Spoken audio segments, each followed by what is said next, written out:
안녕하세요. 김호준입니다.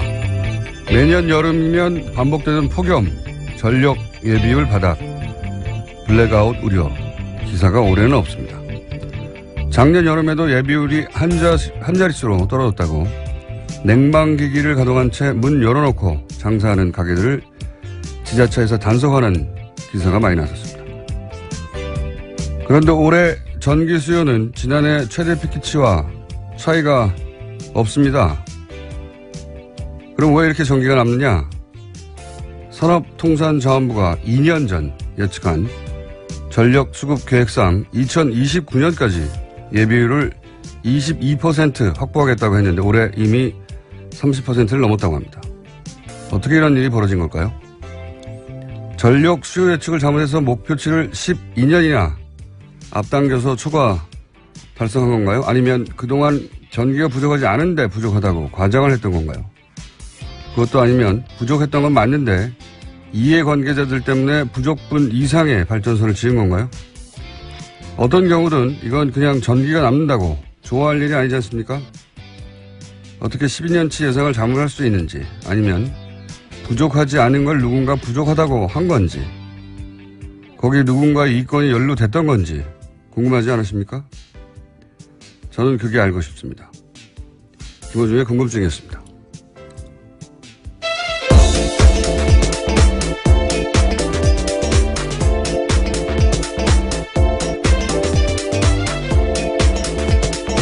시사인의 김은지입니다. 전기가 남는다는 거 오늘 뉴스 보셨어요? 네, 요새 좀 나오고 있더라고요. 네. 2년 전에 예를 들어서 후내년에는 전기가 남는다든가 아니면 작년에 내년부터는 전기가 남는다든가 그런 얘기 들어본 적이 없잖아요. 그렇죠. 새삼 듣는 이야기입니다. 네. 게다가 2년 전에 계획을 세웠는데 그때 2029년이 되어서야 22%의 전력 예비율을 갖추겠다.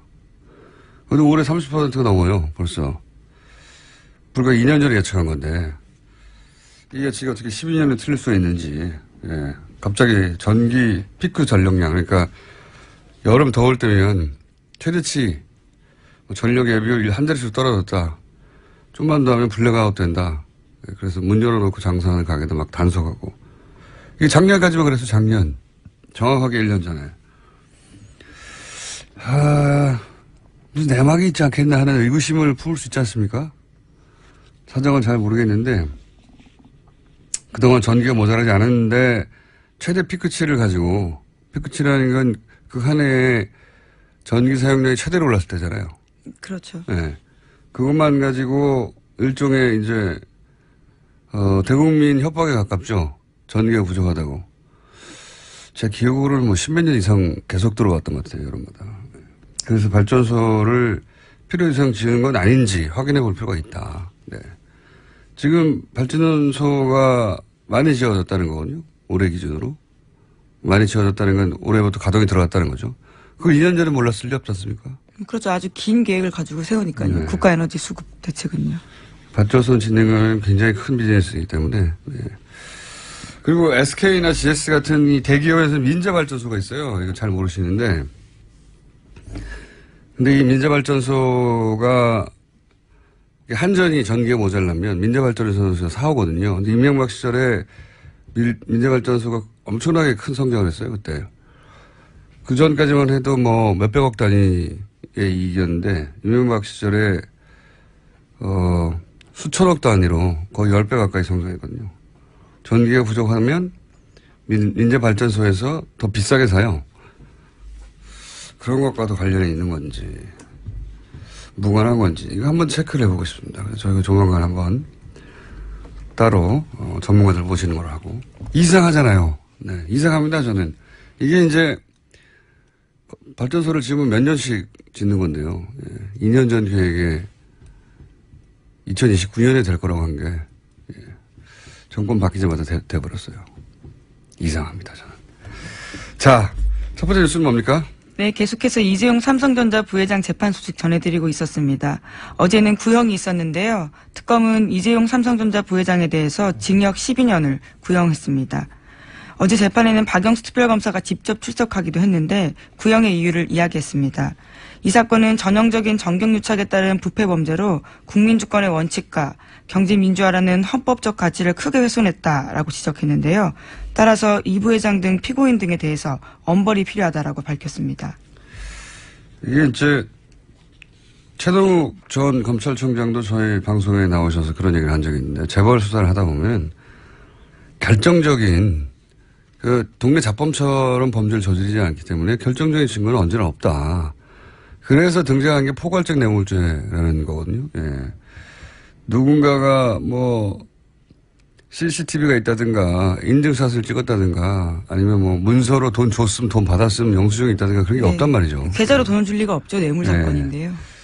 그래서 포괄적 뇌물죄라는 개념이 나왔고 이 개념으로 기본적으로 재벌들이 여태 다수 처벌을 받았는데 이번에도 결정적인 증거는 없는 거예요. 사실은. 돈 줬는데 그 장면을 찍었다든가 돈 달라고 했는데 그 장면을 녹취했다든가 없죠. 하지만 돈이 간 사실은 모두가 인정하고 있습니다. 그 대가에 대한 문제이죠. 돈이 가긴 갔죠. 예. 네. 조진희 기자가 어제 미니 인터뷰하면서 12년에서 15년 연상한다고 했는데 12년 맞췄어요. 예. 준법조인이죠. 예. 준법조인. 재판장을 자주 들락거리다 보면 예. 자랑하겠네요. 다음에 인터뷰할 때. 자, 12년을 중형을 구형했는데 이건 이제 검찰이 구형을 했을 뿐이지. 예, 예. 특검 쪽 주장입니다. 그렇기 때문에 이제 재판부의 판단이 기다려지는데요. 그렇죠. 25일에 있습니다. 2시 반 선고 잡혀 있습니다. 24, 25일 정도 예상했었는데 맞잖아요. 네, 재판을 많이 갔다 보면 법정이 됩니다. 네. 근데 무죄가 나올 수도 있는 거고요, 사실. 12년을 구형했다고 해서 그 뭐 최소한 절반 6년은 나오지 않을까? 그렇게 생각하실 수도 있는데 그건 전혀 아닙니다. 무죄가 나올 수도 있고. 혐의 5가지인데요. 거기에 대해서 증빙이 부족하다라고 생각하면요. 무죄가 나올 수도 있는 그렇죠. 상황이긴 합니다. 그다음에 이제 약한 예를 들어서 2년, 3년 하고 집행유예. 이미 뭐 5개월 이상 6개월 가까이 살았다. 이거 참작해 주거든요. 집행유예도 가능하고. 뭐 이런 전망은 사실 의미가 없고. 자. 25일이면 결정이 되겠죠. 자. 그리고 이제 최후 진술을 하게 되죠. 네, 어제 이재용 부회장 같은 경우엔 책임 진술했는데요. 모든 게 자신의 탓이라면서 공소 사실은 이해할 수 없다, 억울하다 이렇게 이야기했는데요. 또 진술 도중에 아버지 이건희 회장 등을 언급하면서 몇 차례 울먹이기도 했습니다. 그렇군요. 갑자기 이건희 회장 건강이 궁금하네요. 예. 삼성 측에서는 항상 의식이 또렷하고 문제없다고 예, 몇 년간 얘기했는데. 최근에 심지어 휠체어를 탄다라는 보도도 있었습니다. 삼성발 뉴스였는데요. 그러니까요. 참 궁금해하는데. 예. 자, 어쨌든 이렇게 눈물을 흘렸다고 하고 그러자 방청객 쪽에서 뭐 응원의 목소리도 나왔다고. 네, 힘내세요라면서 응원하다가요. 원래 방청석에서 그런 말 하면 안 되거든요. 그래서 퇴정당했습니다. 여기 이제 친박 단체들, 네, 친박 성향의 방청객들이 많다고 하는데 아무래도 이제 운명이 연결돼 있으니까 관심이 갈 것 같긴 한데 그 이재용 부회장이 영장 실질 심사 받고 결국 영장 기각돼서 나왔을 때 첫 번째 영장 기각됐었죠. 예, 그때 친박 단체가 그 앞에서 기다리면서 박수치고 태극기를 흔들고 성적에서 같이 얹어놨던 뉴스가 생각이 나는데 그때는 이 앞뒤가 전혀 안 맞았던 것이 당시는 초창기는 박근혜 대통령 강압에 의해서 돈을 줬다고 할 때거든요. 근데 어떻게 친박단체 가서 거기서 성적을 흔든 앞뒤가 전혀 안 맞는데 누가 시킨 거라고 생각할 수밖에 없는 거죠. 예. 당시 정황으로는 박근혜 전 대통령의 지지자들이 이재용 부회장을 응원해서는 안 되는 거였어요. 그렇죠. 강요당했다라는 취지라면요. 네. 그런데 응원을 했었고, 보수단체를 삼성이 지원했기 때문이냐, 뭐 그렇게 간단하게 생각할 일은 아닌 것 같고. 누가 그 일을 시켰을까요? 궁금합니다. 어쨌든 그 친박단체와 같은 소속의 지지자인지는 모르겠으나, 역시 친박 지지자들이 이런 이재용 부회장의 방청에는 항상 등장한다. 예. 네, 어제 재판 시작 전에도요, 박영수 특검 들어갈 때 소리 지르고 했었습니다. 당시에 물 던지면서 5대를 멸해야 한다. 똑바로 안 하냐. 이런 식으로 난동을 피웠습니다. 알겠습니다. 그런 뉴스가 있고요. 자, 다음 뉴스는요. 네, 국정원 적폐청산 TF도 계속해서 말씀드리고 있는데요. 관련 소식도 전해드리겠습니다. 원세훈 전 국정원장 시절에 국정원의 사이버 외곽팀이 민간인 3,500명으로 구성됐다라는 거 전해드린 바 있는데요. 국정원은 2009년부터 댓글 작업 아르바이트생 모집했었습니다. 그런데 국정원 적폐청산 TF 조사를 해보니까 당시 국정원이 이들에 대해서 신원조회까지 했다라는 겁니다. 보수 성향을 갖고 있는지 소속과 경력, 각종 금융정보, 가족들까지 치밀하게 조사했다라는 건데요. 적폐청산 TF에 따르면 국정원은 이 정보를 토대로 약점을 틀어지고 내부 고발 등 사전에 이런 것들을 차단했다라는 겁니다. 이게 한편으로 이해가는 게 자국민을 상대로 심리전을 한 거잖아요. 예, 자국민을 상대로. 원래는 적을 상대로 했었어야 하는 작업을 자국민을 뽑아서 자국민을 상대로 심리전을 하는 거니까 그 자국민 대상에 간첩을 뽑은 거가 마찬가지예요. 신원조사해야죠. 그쪽에서는 잘했다는 게 아니라 이렇게 했을 법하고 지금 이제 그 적폐청산 TF에서는 그랬다고 추정하는 거잖아요, 지금. 네, 계속 네. 조사가 진행 중입니다. 네, 신원조사를 한 것까지는 사실 확인이 됐고 왜 했겠느냐. 네, 내부 고발자가 나오지 않도록 하기 위한 것이다. 이렇게 해석을 한 것이고. 예, 규모가 꽤 되는데 지금까지 안 알려졌던 이유에 대해서 계속해서 조사하고 있다라고 보입니다. 저 계속해서 이제 며칠 동안 댓글부대 특정 종교와의 관련성 따져봐야 된다고 윤목사 케이스도 있고 이렇게 말씀드렸는데 좀 더 구체적으로 얘기하자면 보수 기독교 단체 혹은 보수 기독교단의 관련성을 조사할 필요가 반드시 있다라고 저는 생각하는 것이 뭐 윤목사 사건도 있지만 그보다 훨씬 앞서서 이 댓글 알바단이 존재한다고 제가 처음 언급한 게 2010년이에요. 2009년부터 모았다고 하는데 2010년입니다. 그때는 음모론이라고 두드려 맞았는데. 근데 그때 당시에 포탈에 달린 기사 댓글 작업 방식이 이랬거든요. 예를 들어서 뭐 한 아침 8시, 9시 정도 되면 출근 시간대죠.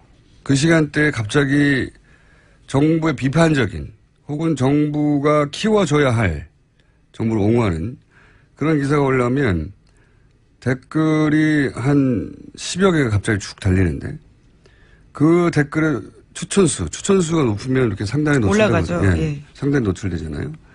삽시간에 500개, 1000개씩 올라갑니다. 짧은 시간 내에.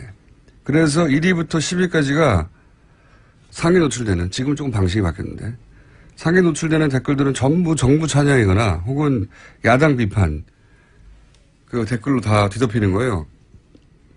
그런데 한 그룹이 여러 개 있었다고 제가 판단했는데 논조가 조금씩 달라서 한 그룹이 달았던 댓글의 아이디들이 1위부터 10위까지 중에 대부분 기독교 관련 단어들이었어요.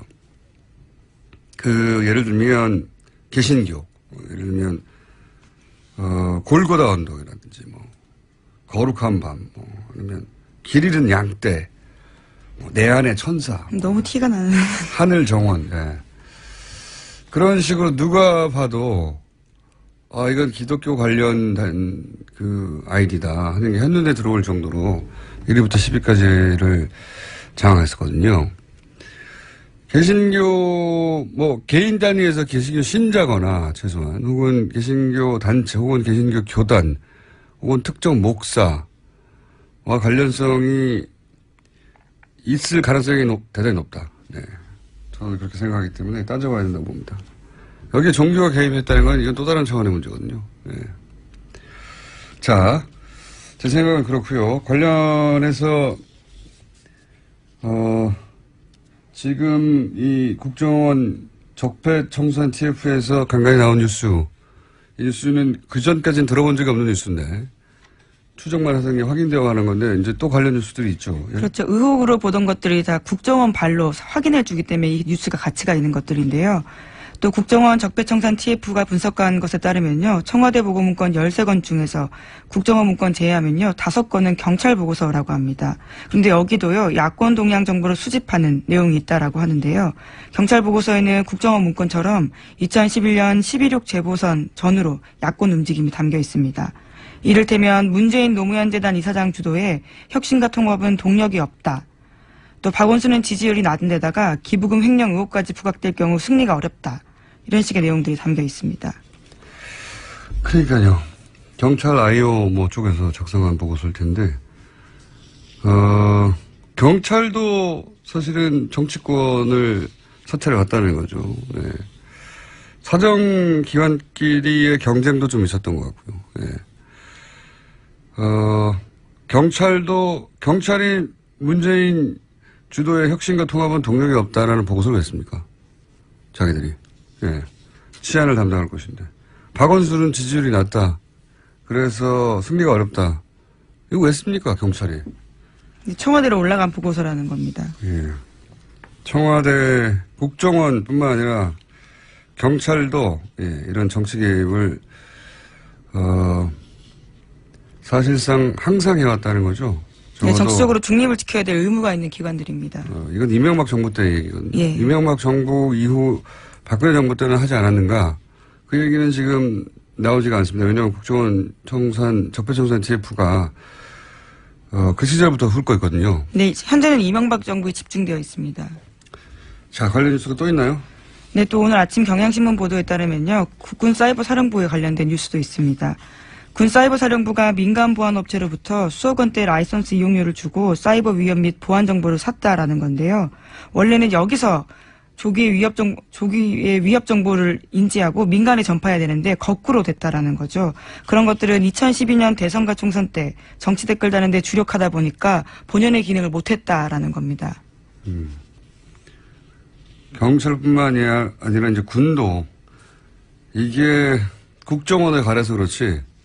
사이버 사령부라는 게 이제 적국, 예, 군사적 해킹이라든가 이걸 막으라고 하는 것인데 이 사이버 사령부도 역시 자국민을 상대로 댓글 공작을 했다는 거 아닙니까? 이게 말이 돼요? 아 정말. 네, 심지어 관련해서는 이미 유죄가 난 사이버 사령부 단장도 있습니다. 그래서 그때 댓글 작성하느라고 IT 전문가가 아니라 일반 공무원을 뽑아가지고 이런 정보를 취합할 만한 능력이 사이버 사령부에 없다는 거 아닙니까? 그래서 민간에 돈 주고 샀다는 거죠. 그럴 거면 사이버 사령부가 왜 있어요? 예. 이게 더 웃긴 것은 이런 게 밝혀지고 나서 군 사이버 사령부잖아요. 군 사이버 사령부가 실제 직원들 상당수가 댓글 작업을 위해서 뽑혔기 때문에 IT 전문가 아니어서 사이버 전문성이 없다. 그리고 이미 군이 정치에 개입한 정도가 아니라 아예 댓글도 달아버린 거잖아요. 공작을 한 거 아닙니까? 똑같은 국정원과 사이즈만 작을 뿐 똑같은 일을 한 건데 그러면 이 조직을 근본부터 해체 수준으로 개혁해야 마땅할 것 같지 않습니까? 당연히 그래야 되죠. 누가 생각해도. 그런데 그냥 다 남아있어요. 다 남아있고 그때 당시 군 사이버 사령부 댓글 요원이 200명 정도가 있다. 정확한 수치인지는 모르겠지만 그때 밝혀진 바에 의하면 더 많을 것 같긴 한데 여하간 이분들 그대로 있고 예, 다 그대로 있습니다. 처벌이 없는 거예요. 이런 짓을 했는데. 수뇌부 몇 명만 겨우 처벌받고 있는 중입니다. 아직 확정되지도 않았고요. 그렇죠. 그것도 간신히 예. 아주 간신히. 모든 기관이 동원된 거죠. 모든 기관이. 심지어 당시에 국방부 장관이 김관진 장관이었는데요. 아예 보고받지 않았다라는 이유로 빠져나갔었습니다. 최고위였는데요. 그렇죠. 네. 군도 국방부 장관도 모르는 일을 막 하는 거죠. 그 주장에 의하면 자기들끼리 막 군 사령부에서 댓글 달고 국방부 모르고 경찰도 막 사찰하고 모르고 국정원도 막 댓글 달고 몇천 명씩 근데 모르고 이 말이 됩니까? 모른다는 게 그런 일이 벌어졌었어요. 예. 그런 일이 벌어졌는데 그래서 그 조직의 전문성이 떨어져서 실제 그 조직이 하라고 하는 일을 못하니까 민간단체에서 사이버 보안 정보를 사온다는 거 아닙니까? 참네. 할 말이 없어요. 군도 이랬다는 건. 망하는 나라 이렇게 하는 거지, 이게. 그러니까 모든 조직이 동원됐다라고 볼 정도로요. 모두가 댓글 달고 있었더라는 겁니다. 모든 조직이 동원된 거죠. 예. 정권을 지켜야 하니까요. 정권을 지켜야 하니까. 그러니까 군이고 경찰이고 국정원이고 간에 당시 이때면 한나라당이죠.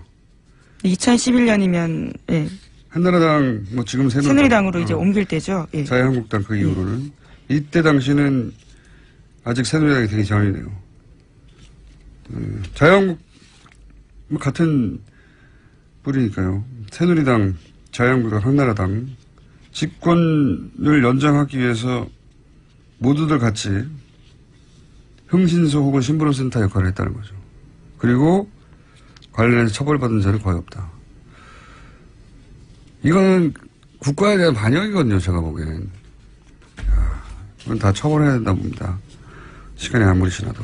그래야 다시는 안 그러죠. 자, 벌써 댓글 얘기하다 보니까 시간이 다 가버렸네요. 너무 어마어마한 수준으로 벌어졌기 때문에. 예, 그렇죠. 예. 이 뉴스가 사실은 포털을 다 뒤엎어야 된다고 봅니다, 저는. 정치 관련 뉴스는 최소한. 근데 이 뉴스도 그렇게 많지 않아요. 저희가 따로 짚어서 좀 세밀하게 다루고 있습니다.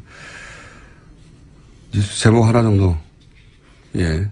혹은 두 개 정도 하고 끝낼 시간인 것 같습니다. 네, 안철수 전 대표에 대한 출마가 여전히 갑론을박인데요. 국민의당 의원 10명이 안 전 대표 만나서 당대표 출마 철회해달라고 요청했습니다. 하지만 안 전 대표는요, 출마의 뜻을 굽히고 있지 않습니다. 정계 은퇴하라는 거냐, 뭐 이렇게 반발했다는 보도를 그렇죠. 봤는데, 그 내심의 일부가 드러난 워딩인 것 같기도 해요. 왜냐하면 출마하지 않고 있으면 정계 은퇴 수순을 밟을 거란 그런 두려움이 있었던 건가?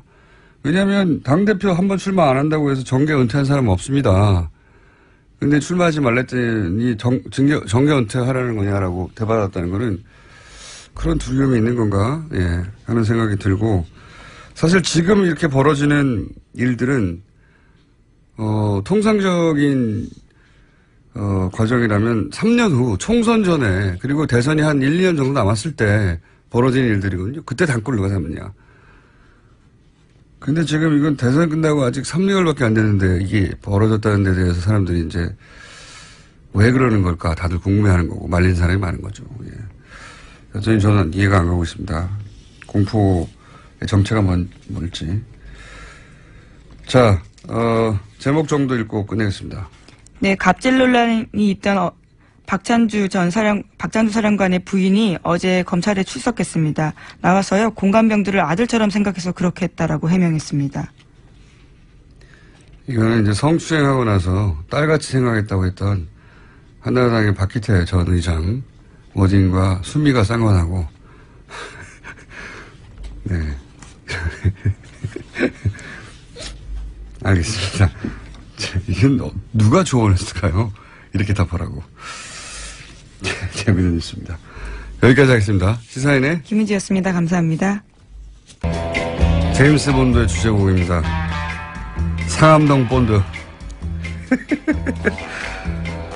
국정원 고위 간부 출신으로 국정원 댓글 사건을 세상에 처음으로 폭로한 김상홍 씨 오늘도 나오셨습니다. 안녕하십니까? 안녕하십니까, 김상욱입니다.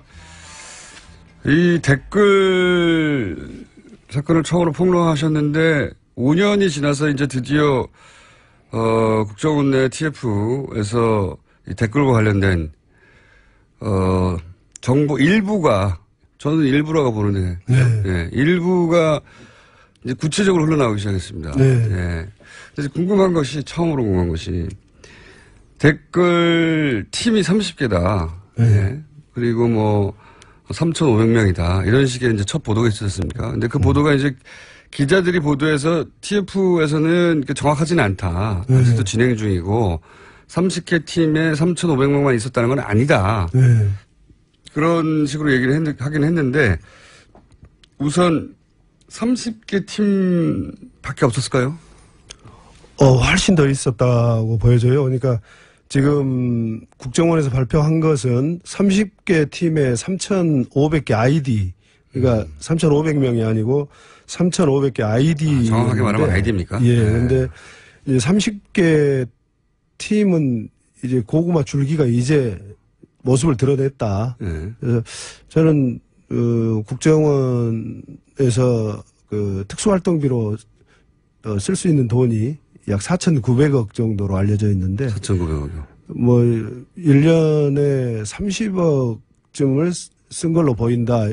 이렇게 지금 보도되긴 했어요. 예, 너무 근데 적다. 이거밖에 예. 안 썼을까. 그러니까요. 국가적 사안이었는데 거의. 그렇죠. 예. 그 이명박 정권에서 정권적인 사안이었잖아요. 원장이 계속 관심을 보이고. 보수 정권 재창출이라는 예. 커다란 그 목표를 가지고 했는데 뭐 특수활동비에 10분의 1만 써도 약 500억쯤 되는데 그러니까요. 아마 300개쯤 팀이 되지 않았을까. 그러니까 우리 300개요? 그러면 민간인들이 일반인들이 이 다단계 업체를 해도 예. 금방 숫자를 확보해 나갈 수 있는데 맞습니다. 전문가들이 했는데 30개 팀으로 그쳤겠습니까? 저는 이제 조금 꼬리를 드러냈다. 출발선에 서실 뿐이지. 예. 300개 이상이라고 해야 그래야 말이 되는 거지. 30개는 그렇죠. 말이 안 되는 거다. 그렇지만 국정원 직원들이 직접 관리할 수 있는 팀이 한계라는 게 있지 않습니까? 저희들이 원래 대략 한 20개 정도는 개인이 한 사람이요? 예, 직원 한 명이 한 20개 정도의 협조망을 관리를 할 수 있어요. 그러면 아하.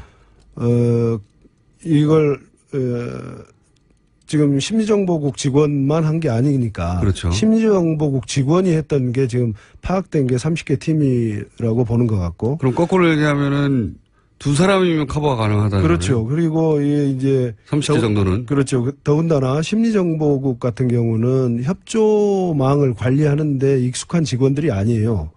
그래서 원래 이제 활동을 하던 직원들이 협조망을 이제 전문용어로 부식한다고 하는데. 부식이요? 예, 심는다는 거죠. 협조망을 그걸 심고. 국정원 내에서는 부식이라고 합니까? 협조망을 부식하고 관리하고 하는데 익숙한 직원들이 이제 국내 정보를 하는 직원들인데 예. 수사국도 마찬가지고요. 그러면 그 직원들이 나가서 직접 지금 드러난 것 보면은 보안각서를 진구를 했다고 그러는데 예. 보안각서를 받게 되면은 일반인들은 굉장히 심리적 압박감을 느껴요. 그렇겠죠.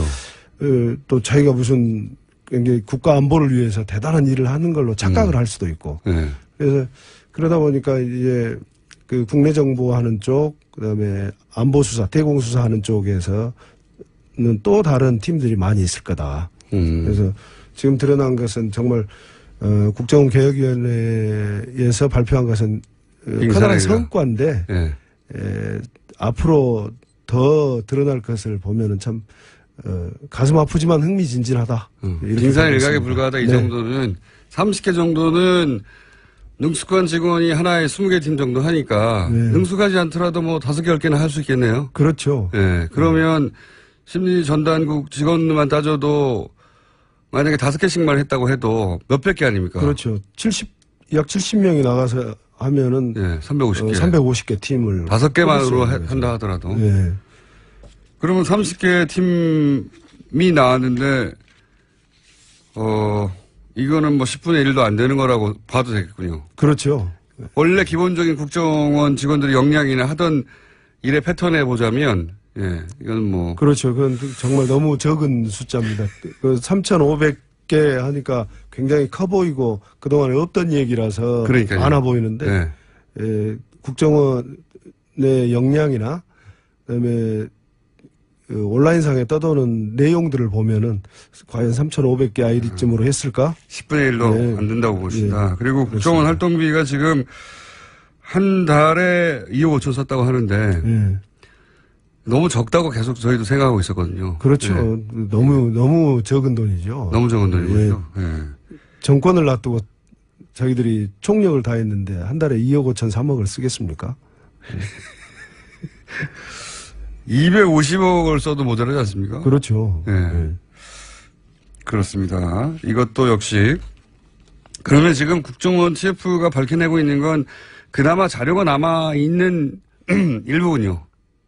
그렇습니다. 그리고 자료가 남아있고 또 이제 개인들 직원들 일을 했던 직원들을 조사를 했을 텐데 현직 직원들이 이게 드러나면은 처벌받을 것을 두려워해서 아마 많이 감추고 있고 또 다른 직원은 조사하는 직원도 끝까지 밝혀내는 것이 추궁하는데 지금 조금 한계는 있을 겁니다.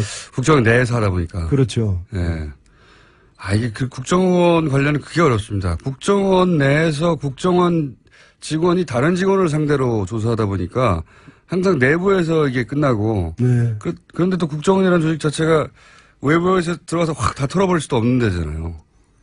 근데 지금 외부에서 들어간 게 국정원 개혁위원회 정혜구 위원장을 중심으로 들어갔는데 그분들은 조사를 잘 모르시잖아요. 그래서 결국 조사는 내부 직원들이 해야 되니까 거기에서 한계가 좀 있을 겁니다.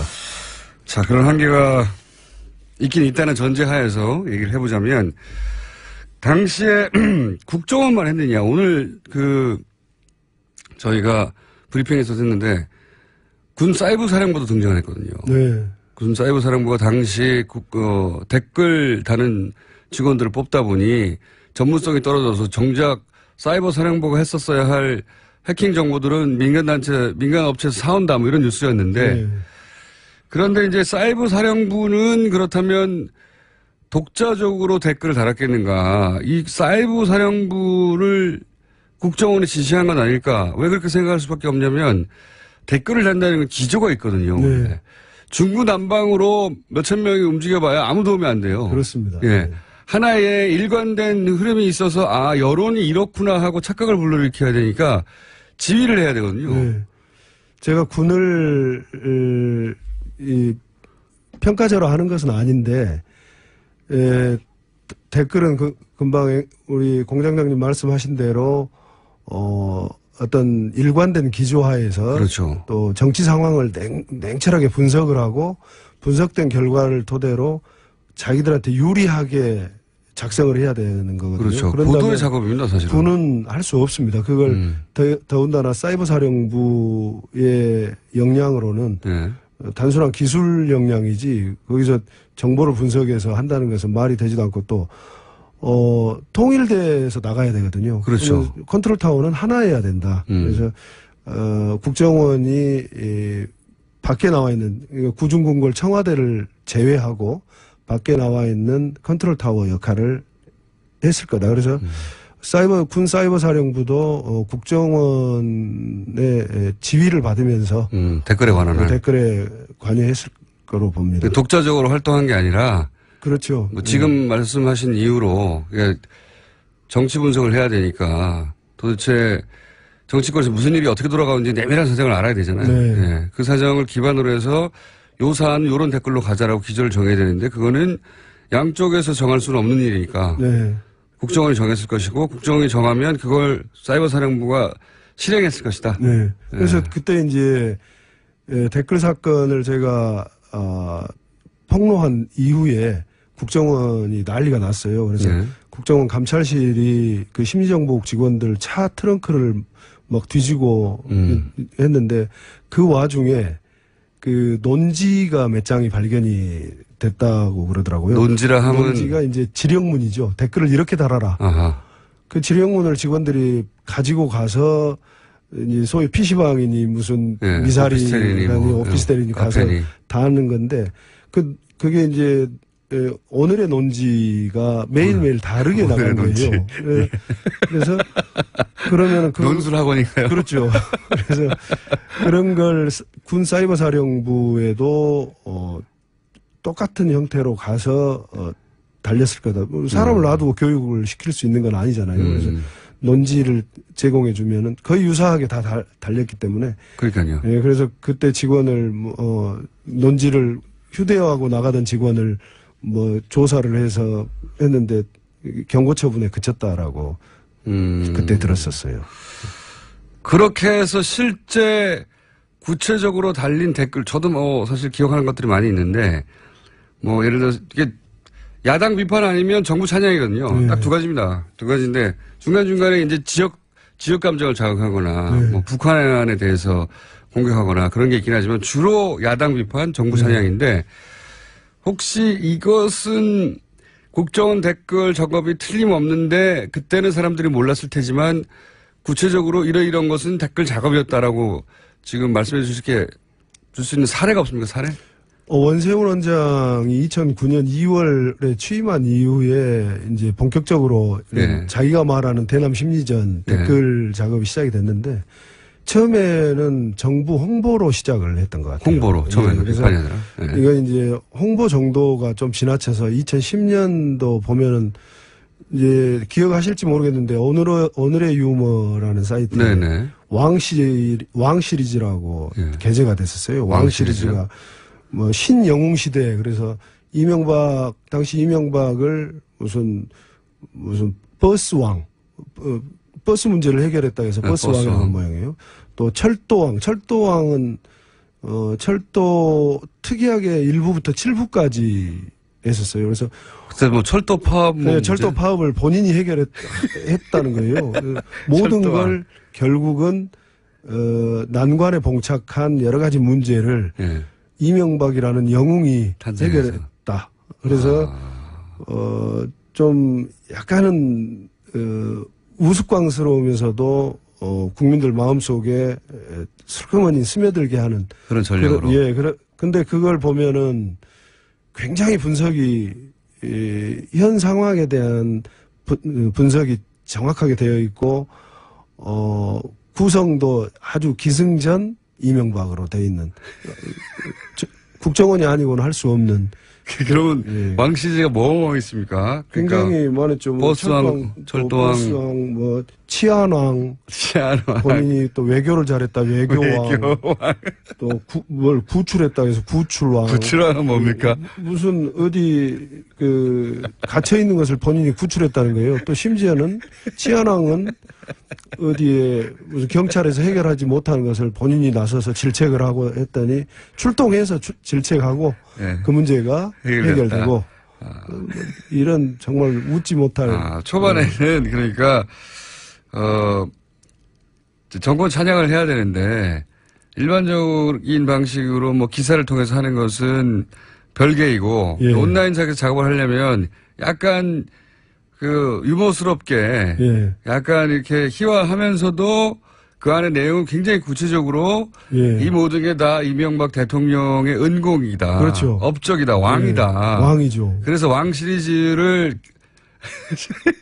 국정원에서 누군가 개발해가지고 그거를 인터넷 게시판에 막 뿌린 거군요. 예. 무척 많이 돌아다녔어요. 그때.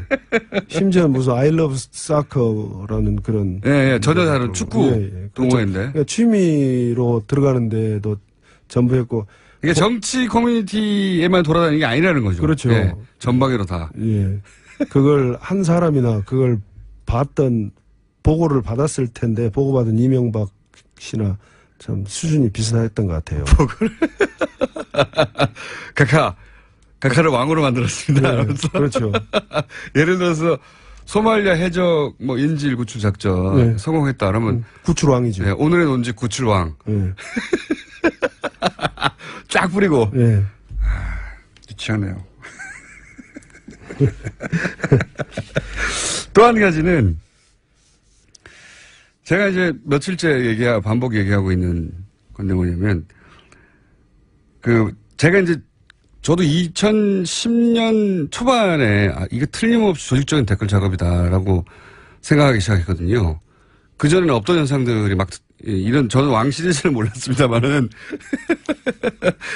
지나치게 적극적으로 물론 이명박 정권을 응원하는 사람들도 있었고 비판하는 사람도 있었지만 응원하는 사람들이 이렇게까지 조직적으로 대규모로 갑자기 등장했다는 게 이상했고 이상했을 뿐만 아니라 댓글을 대는 양태도 예를 들면 제가 이제 그때부터 이건 보수 기독교 교단이나 혹은 조금 더 작은 단위에서 특정 교회나 혹은 그런 개입이 있지 않고서는 이런 일이 있을 수 없다고 생각했던 게 예를 들면 아이디들이 다 원래 이제 아이디를 많이 만들다 보면 단어에 한계가 오잖아요. 그러다 보니까 자기가 익숙한 단어로 만들 수밖에 없거든요. 어느 시점 가면.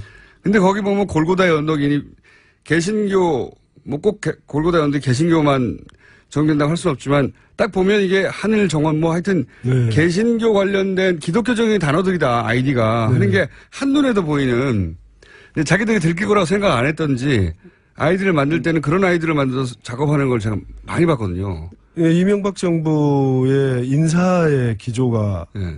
고소영이었잖아요. 고소영. 고려대, 소망교회, 영남.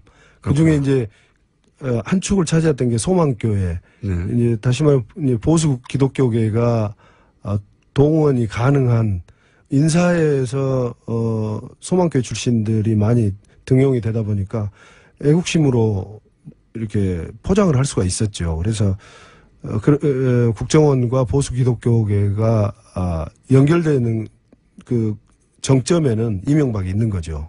오히려 이명박을 매개로 해서 국정원과 보수 기독교계가 협업할 수 있는 협업한 것이 사실이군요. 할 수 있었다고 봐요, 저는.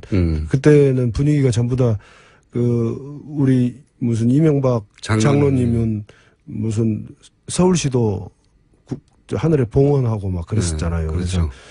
그래서 충분히 가능한 얘기다 그렇게 보입니다. 또 한 가지는 제가 또 평소에 가지던 궁금증인데 보수 동객들 있지 않습니까? 네. 보수 단체들을 지원한다는 얘기가 나오는데 그 활동 내용을 보면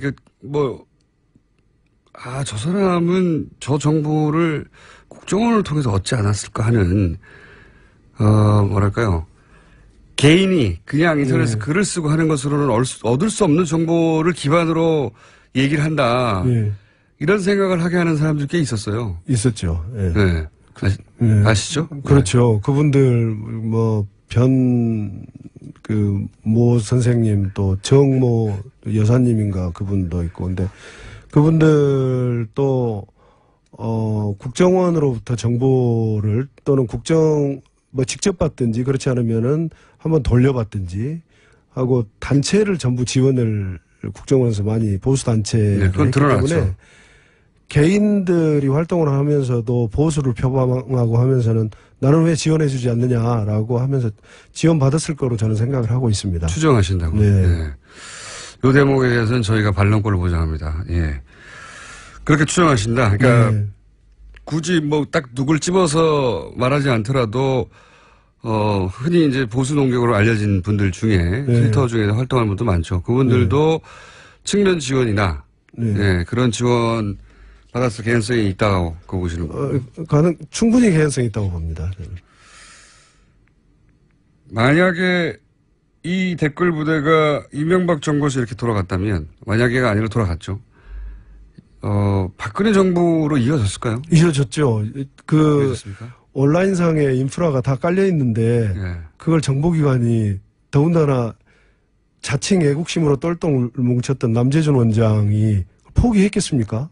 그리고 댓글은 똑같은 형태로 똑같은 논조로 보다 더 강화된 형태로 온라인상에 달려 있었잖아요. 그렇죠. 예, 그러면 그 인프라가 그대로 작동을 했다고 봐야죠.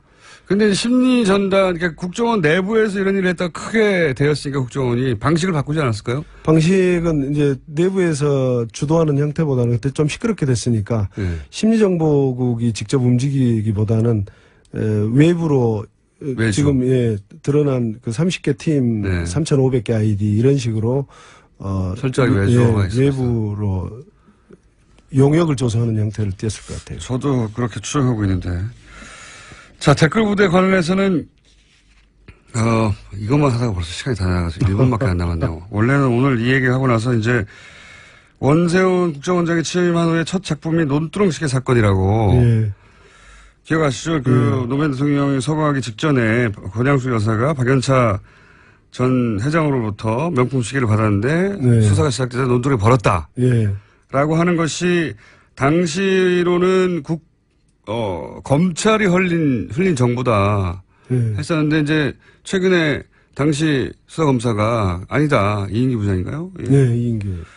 그게 아니라 국정원이 한 거다. 언론 플레이를 이런 얘기를 했었죠. 그럼 과연 국정원이 언론 플레이 했느냐 이 얘기를 오늘 해보려고 하는데 결론부터 먼저 말씀해 주시자면 왜냐하면 시간이 없으니까. 언론 플레이를 했겠죠. 그리고 그 언론 담당만 한 게 아니라 법조 담당, 언론 담당 개별적인 이제 정보를 수집하는 거고 그걸 종합해서 나가야 되거든요. 그렇기 때문에 국정원 수뇌부가 전부 다 회의를 통해서 결정하고 내보냈을 거다. 그렇게. 요 자세한 내용은 다음 주에 다루겠습니다. 눈두렁시계 사건. 오늘도 재밌었습니다. 감사합니다. 네, 상암동 호원주였습니다.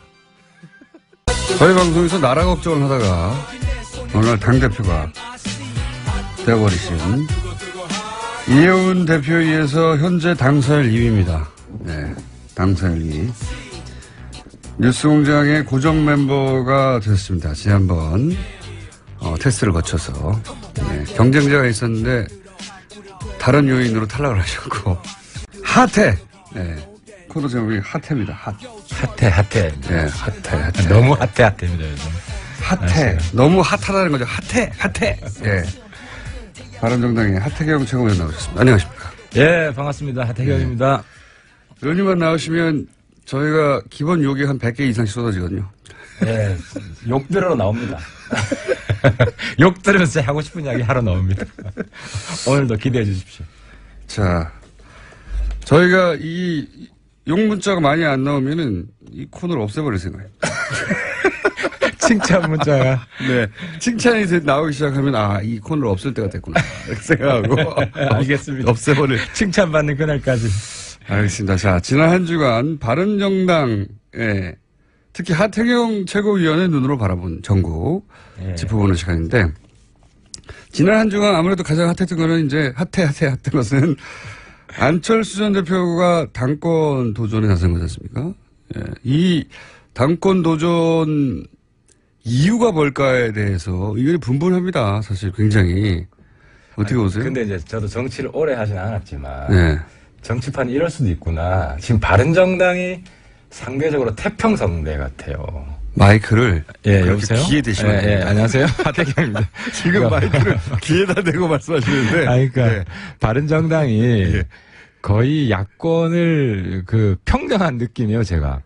어떤 의미에서요? 원래 바른정당이 최고 위기 정당이고 20명밖에 안 되고 한 명만 나가면 지금 끝나는 이런 정당인데 홍준표 한국당 대표. 가만히 있어도 그냥 약간 엽기적으로 일배당 비슷하게 엽기적으로 극우 정당으로 가버리고 다시 박근혜 탄핵 잘못했다 이런 이야기 내부에서 나오고 일배 열심히 하시라 혁신의 방향. 거의 6개월 전으로 돌아간 모습입니다. 너무 돌아갔어요. 너무. 네. 거기는 거의 정권 재창출 포기한 그냥 그러니까 오른쪽의 정의당 이런 노선을 가는 것 같아가지고 그냥 저희들은 고마워요. 고맙다. 그렇게 계속 가시라.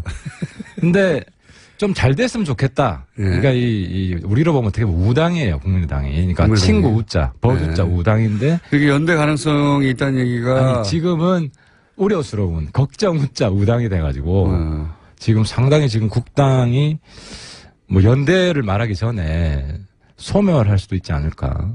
당대표 출마한 이유가 소멸할까봐서 나왔다고 하는데 오히려 당대표 출마가 소멸의 길로 가는 길이 아니냐 이렇게 보신다는 거예요? 안철수 대표 입장에서는 피해의식이 큰 것 같아요. 그러니까 자기가 안 나오면 이게 민주당 투항파한테 팩트는 모르겠어요. 예를 들어 천정배, 정동영 두 분이 이제 대표적으로 나오셨는데 그 두 분 중에 누군가가 되더라도 민주당으로 흡수 통합될 것이다. 나중에 지방선거 전후로 해서. 그렇죠. 이런 우려가 상당히 강한 것 같아요. 근데 여기에 맞설 만한 사람이 없다. 아무도 없다. 그러니까 이제 본인도 알아요. 독배를 마신다. 하지만 청명해주거나 한식해주거나 내가 안 나와도 죽는 건데. 그러니까 이제 안철수 대표 심리를 제가 읽어본 거예요. 그렇게 안철수 대표가 제가 인간적으로 나쁜 사람이라고 생각은 안 해요. 단 정치적으로 순진하다. 정치적으로 좀. 그건 정치 초년병한테나 할 얘기지. 이제 대선을 2번이나 지났는데 순진하다고 말하는 게 맞나요, 표현이? 아직은 조금 그런 것 같아요. 제 말은 그걸 순진하다고 말할 수 있고 어리숙하다고 말할 수도 있고 모자라고 말할 수도 있고 똑같은 현상을 두고 정치 신인이면 순진하다고 할 수 있는데 이제는 그렇게 말하기는 대선 후보를 공당에서 쪘는데요. 이게 좀 안철수 대표가 좀 애매한데요. 그러니까 이제 정동현, 천정배 두 분 보면 약간 올드 보이고 노회할 것 같고 이 좋은 측면과 나쁜 측면이 다 존재하잖아요. 근데 안철수 대표는 올드해 보이진 않아요. 아직까지 느낌이. 근데 단 좀 정치적으로 좀 막 가는 경향이 있는 거 아니냐. 막 가는 경향이. 그러니까 이게 일종의 지금 경선이 아니라 제가 볼 땐 내전이거든요. 예. 골육 상생. 그 6.25랑 똑같아요. 결국 분단으로 갔듯이 분당으로 갈 수순으로 보인다. 어쩌면 분당을 하려고 하는 거 아닐까요? 이 기회에 물론 이것도 뭐 순전히 추정이고 그렇긴 한데 이 기회에 호남계들과 결별하려고 일부러 그러는 거냐라고 할 정도로 격렬하잖아요 지금. 그런 것 같아요. 그러니까 결별 수순을 밟고 있는 거고. 근데 결별의 방식이 거기 비례의원이 많잖아요. 네. 비례의원을 누가 획득하느냐. 그러니까 13분이나 되기 때문에 네. 예를 들어 바른정당하고 비슷하죠. 바른정당에 사실상 유승민 후보가 되면서 네. 유승민 주도의 당이 되니까 사실상 김무성 대표랑 함께하던 13분이 홍준표 밑으로 갔잖아요. 예. 이제 그거랑 비슷하게 만약에 안철수 당대표가 되면 여기 같이 못하겠다고 하는 분들이 떠날 가능성도 있고 아니면 뭐 그 반대 가능성. 반대 가능성이 반한 계통의 누군가가 당대표가 되면 안철수 계통에 있는 사람들이 뭐 다시 뭐 소위 요즘 뭐 극중주의 네. 뭐 이런 깃발을 들고 국정주의 저기 좌파랑 같이 못하겠다. 네. 뭐 그럴 가능성도 있어 보이는 거죠. 그러니까 당을 추스린다고 하는 것의 의미가 본인이 당을 확실히 장악하고 그리고 호남계가 장악해서 혹시 자신의 입지가 줄어들까 봐 출마해서 그쪽 완전히 제압하거나 혹은 뭐 분당하더라도 할 수 없다. 이 정도 결심으로 나왔을 것이다. 그렇다고 봅니다. 저 완전히 이번 판에 어쨌든 민주당으로 흡수되는 건 맞겠다. 이런 나름대로의, 왜냐면은 자기가 만든 당이잖아요. 그러니까 예를 들어 자기가 만든 회사가 있었잖아요. 그 회사에서 자기 지분이 다 그러니까 회사는 주식 지분이라도 있는데 이건 그런 것도 없잖아요. 그러니까 자기는 완전히 팽되고 자기가 만든 당은 사라지고 뭐 이렇게 되면은 사실상 자기는 정치계에서 퇴출된다. 그러니까 은퇴가 아니라 퇴출하는 건 될 수도 있다라는 위기의식 때문에 나온 것 같아요. 그런데 이게 해법입니까, 그럼? 베스트 해법은 아니에요. 제가 만약에 뭐 이렇게 조언을 할 수 있다면 지금 공멸이거든요. 조언을 할 수 없죠. 안철수 대표가 제가 하는 이야기 비슷한 워딩을 해요. 제가 깜짝 놀랐어요. 그러니까 의원님이 먼저 한 이야기인데 나중에 따라하더라. 똑같은 워딩을 해요. 네, 우연이겠죠. 저는 우연이라고 보는데 어떤 워딩을 따라했냐면은 제가 이런 이야기 했어요. 뭐 자꾸 연대 이야기를 하니까 저기는 생존이 급한데 어떻게 연애 생각을 하겠느냐. 그 단어를 똑같이 이야기를 했어요. 제가 쓴 단어를. 시차가 얼마나 됩니까? 하루 뒤에. 어제. 기사를 보고 했을 가능성이 있네요. 뭐 그럴 수 있지. 참모가 뭐 이 표현 괜찮다 싶어가지고. 근데 아무튼 제가 한 말씀 조언을 해드리면 이 공멸을 막는 방법은 손학규 추대다. 모두가 잊고 있던. 그렇죠. 모두가 잊고 있던. 왜냐하면 손학규 대표가 사실 국당의 나름대로 기여한 바가 커요. 재미없는 경선을 어느 정도 흥미를 불어넣어 주었고. 그죠? 그랬나요? 그 정도 했잖아요. 그리고 마지막 정치 인생을 국당에 쏟아부었거든요. 그래서 지금 타이밍에, 근데 모르겠어요. 정동영, 천정배 후보 쪽에서 자기한테도 불리하다. 안철수 대표가 당권을 잡으면 차라리 손학규 대표 체제가 자기들이 후위를 도모하는데 유리하다. 그리고 안철수 당대표도 너무 욕을 들어먹으니까 손학규 대표가 잠시 좀 맡아주시라. 의원님 점점 얼굴이 다가오면서 마이크가 귀로 가고 있습니다. 사실. 왜 이렇게 저하고 얼굴 가까이 하시려고 하는 건지. 아니 근데 그러고 보니 손학규 대표가 어디 가셨는지 모르겠네요. 이때쯤이면 한마디쯤 하실 법도 한데. 손학규 대표도 점점 내분이 깊어지는 상황이 그렇게 싫지만은 않을 거예요. 본인의 존재감이 다시 지금 부상할 수 있는. 그렇지만 아무도 얘기 안 하고 있지 않습니까? 의원님을 제외하고는. 아마 내일부터 또 본인이 한번 했기 때문에 국당 분들이 호응해주지 않을까. 그러면 동교동계는 뭐 출당 얘기까지 나왔었는데 물론 뭐 감정적인 표현이겠지만 그 정도 말까지 했는데 가만히 있기도 그렇잖아요. 동교동계가. 뭐, 그분들은 원래 정치 굉장히 오래 하신 분들이잖아요. 예. 그래서 언제든 뭐, 휴전할 수도 있고, 타협할 수도 있고, 원래는 그분들 탈당 이야기 했잖아요. 예. 근데 탈당 딱 보니까 몇 명 안 하겠거든. 그러니까 거기서 또 꼬인 거예요. 그러니까 정치는 첫 마디가 굉장히 중요한데, 첫 마디 탈당해놓고 그 다음에 출당으로 바꿔버리니까 진정성도 떨어지고, 이 당장 싸움 의지가 별로 없다. 이 가능성 어떻게 보십니까? 이것도 설입니다. 워낙 설들이 많고, 안철수 대표가 대략 한 3년 후에 할 법한 행보를 지금 하는 거거든요. 말하자면. 네, 그렇죠. 예, 뭐 총선 직전에 이래놓으면 누구도 안철수 대표가 왜 나와 이러지는 않을 거예요. 근데 지금 3년 후가 아니라 대선 끝나고 3개월 만에 이런 일을 하니까 모두 다 이제 해설들을 내놓고 있죠. 각자 사설 해설들을 내놓고 있는데 김무성 대표 측과 나중에 나중이라는 게 뭐였는지 모르지만 연대하기 위해서 그러기 위해서 자기가 당권을 쥐고 있어야 된다. 뭐 이런 설들도 있어요. 들어보셨습니까? 그러니까 이제 설이 아니라 내가 깜짝 놀란 게 이제 저도 안철수 대표 극중주의가 뭐냐 궁금했는데 그 말을 하더라고요. 안보에서는 보수, 경제에서는 진보. 유승민 대표. 그러니까 이게 이제 바른정당이랑 같이 하고 싶다는 그런 메시지를 강력하게 던진 건 맞아요. 그건 저도 인정을 하는데 이제 우리 당 입장에서는 그럼 김무성 대표하고 관계를 푸는 것도 중요하죠. 김무성 대표가 지금은 많이 적당한 표현 안 들어오네요. 찌그러져 계시지 않습니까? 아니 우리 당은 그래도 이제 전통과 혁신이 잘 조화를 이루고 있기 때문에 김무성 대표도 그에 걸맞는 역할을 하실 거예요. 김무성 대표는 전통 쪽이 아무래도 이제 구정치와 신정치가 구정치의 장점이 많잖아요. 그래서 김무성 대표의 뭐 정무적 판단이나 지금은 힘이 많이 빠지셨죠. 지금 13분이 김무성 대표 내팽개치고 홍준표 밑으로 들어가는 바람에 스타일 많이 구기셨죠. 근데 같이 왜 안 가셨어요? 김무성 대표가 먼저 가 있어라. 말렸죠. 아니, 그거 아니에요. 먼저 가 있으라 한 거 아닙니까? 그게 아니고. 좀 이따 갈게. 그 내막은 제가 잘 아는데. 그래요? 김무성 대표한테 반기를 들고 간 거죠. 반기를? 김무성 대표 입장에서 어떻게 갑니까? 거기에.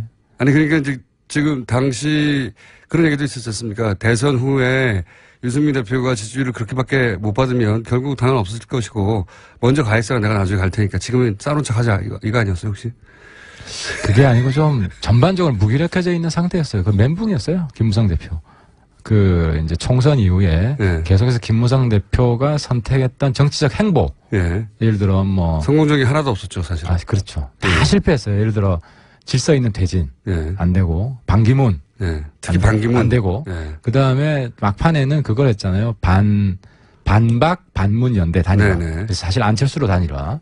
였는데 그것도 안 되고 다 안 되고 그래서 이번에 당 대표 할 때도 이현 의원을 밀진 않았잖아요. 김무성 대표하고 연대하는 것이 누구한테도 별 크게 도움은 안 됐다. 초반에는 정운천 후보를 밀었다고 하는 얘기도 있던데, 그죠? 김무성 대표 큰 역할 안 했어요. 솔직히 말씀드리면. 어쨌든 이혜원 대표는 싫어하지 않습니까? 이혜원 대표는 사실 대단한 분이죠. 이혜원 대표가. 그러니까 김무성 전 대표가 이혜원 대표를 싫어하지 않습니까? 이혜원 대표가 이제 의원들 사이의 관계가 썩 좋지는 않았어요. 그래서 많이 우려를 했고 경선 과정 중에서도 그런 이야기를 많이 했는데 당의 핵심은 넘버 1과 넘버 2가 화합이 잘 되면 잘 굴러가요 지금. 의원님만까지만 화합이 잘 되면? 나머지도 잘 되죠. 이제 넘버 3, 넘버 4 우리 지금 굉장히 화합이 잘 되고 있고. 넘버 2는 확실하고요? 확실하죠. 지금 해태남매라는 이야기가 괜히 나옵니까? 어쨌든 김무성 대표와 안철수 전 대표 두 분 다 전 대표가 손을 잡을 수도 있는 가능성에 대해서는 어떻게 보세요? 그런 썰들도 있는데. 이제 그 부분은 이미 1차 실험을 했어요. 주승용 대표가 대선 직후에 바른정당 합당 얘기를 했잖아요. 근데 이게 과거 YS나 DJ처럼 당을 완전히 장악한 대표가 아니면 그게 실현되기가 쉽지가 않아요. 당장 내부 반발에 부딪혀가지고 없던 일이 됐잖아요. 근데 안철수 다시 대표가 되더라도 51대 49 아니겠어요?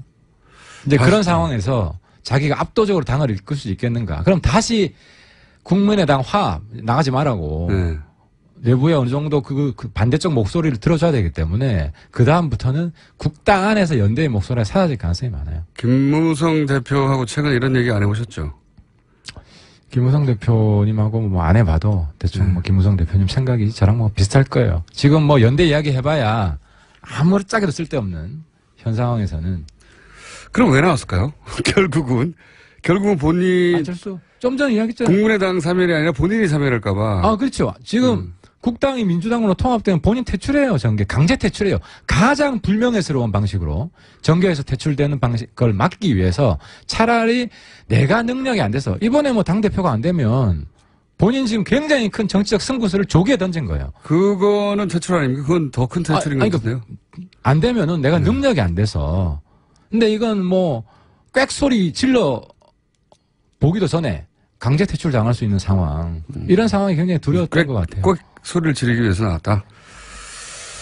또 다른 가능성은 전혀 없습니까? 뭐 저는 그런 가능성도 몇 가지 있긴 하는 것 같은데 오늘 할 얘기는 아닌 것 같고. 어쨌든 이게 국민의당에는 커다란 위기인데 바른정당에는 어떻습니까? 이 사안을 바른정당 의원들은 어떻게 바라보고 있어요? 좋네, 불구경. 바른정당 입장에서는 이제 가장 현실 가능한 시나리오가 국당이 공멸하고 그 중에 이제 바른정당 중심으로 흡수 통합하는 거죠. 의원들이 개별 입당하고. 왜냐하면 국당도요. 네. 큰 대주주가 없어요. 그런 셈이죠 지금. 예. 네. 안철수 후보 시절만큼의 지분을 발휘할 수가 없죠 절대. 안철수. 그렇죠. 안철수 개도 지금 몇 명 안 되잖아요. 네. 사실 뭐 정동영 개, 천정배 개라고 할 수는 없거든요. 천정배 개는 거의 없다시피 하고요. 그렇습니다. 네. 그래서 상당히 개별화될 가능성이 많고. 그랬을 때. 이삭줍기를 할 가능성이 왔다. 뭐, 바른정당하고 노선이 그렇게 크게 틀리지 않은. 분들이 있죠. 예, 네. 그런 분들은 뭐 우리 당과 함께 할 수 있죠. 그러면은, 바른정당 의원님들은 내심 잘 싸운다, 깨져라 하고 있겠네요. 그거보다도, 그거보다도 일단 뭐, 바른정당, 우리는 지금 한국당 지지율 더블 스코어 내는 게 목표예요. 네. 지금 한국당 뭐 1, 2% 차이 나는데, 뭐 여기에서 연말에 1% 차이 나는 거는 갤럽 조사 기준이죠. 갤럽 기준으로. 네. 근데 이제 그게 뭐 좀 더 정확하다고 저희들은 보고 있고 단순 ARS보다는 그러면 뭐 연말쯤 지금 완만한 상승세예요. 네. 느리지만 두 자릿수가 지난주 처음 찍었죠. 네, 처음 찍었어요. 10% 찍었고 출발 직후에 한 17, 18 정도 나왔다가 한 자릿수 계속 가다가 갤럽 기준으로는 지난주에 처음으로 10%인가요? 그렇습니다. 네. 이제 기울기가 완만하긴 한데 뭐 거의 새 지도부 등장하고 한 달?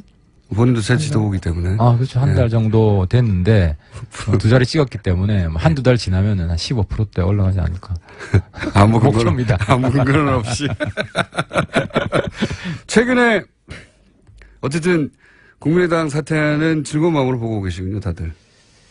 뭐, 당 입장에서는 어쨌든 이 기회에 우리가. 죽자.